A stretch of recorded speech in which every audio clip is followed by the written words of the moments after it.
So we're in the North Country of New York State in the Adirondack State Park, about 2 hours north of Albany and 2 hours south of Montreal. We're looking at a net negative energy house, which is not net zero, it's better than net zero. It produces more power than it uses.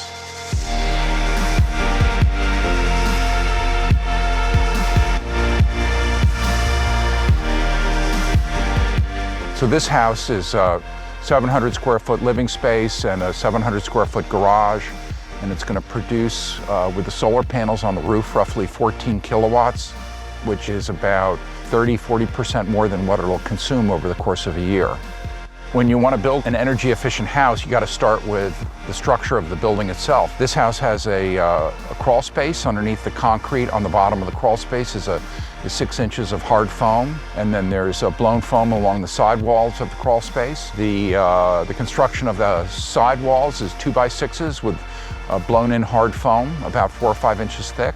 Between the roof beams, it's again a hard foam blown in. The windows are Marvin windows, very efficient. We pay a lot of attention to the doors and seals. So once you have a very tight, super insulated envelope, then to make the heat and the air conditioning for the house, we use a heat pump. It's an air-sourced heat pump. This is not a geothermal system with pipes going down into the earth. This is just a unit that sits above the ground behind the house.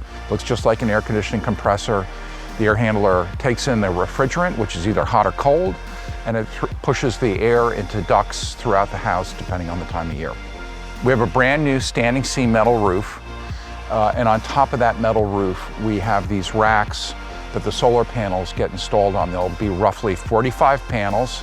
They produce about 300 watts apiece, roughly a 14 kilowatt system. These solar panels are run off of an end-phase system. It's a publicly traded stock, and each panel has its own mini inverter that converts the DC power that's produced by the panel into AC power, and that AC line picks up the power from all the different panels and runs it into a box in the garage, which then circulates that power into the house.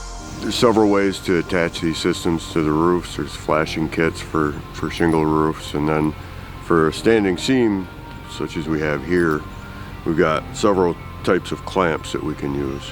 I chose to use the product from Ace Clamps. It has 2 points of connection on each clamp. I found that these, they attach much more securely and don't damage the roof surface itself. On all roof-mounted systems, I use microinverters. So each panel is about 45 volts DC. The inverter changes the direct current into alternating current, which is what everybody has in their home.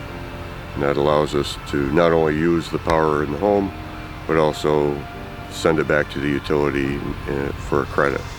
Architects are increasingly focused on finding south-facing roof lines to put the panels on. So that's going to be a starting place these days for any kind of architectural work on a clean energy house. The total price of the system is around $30,000.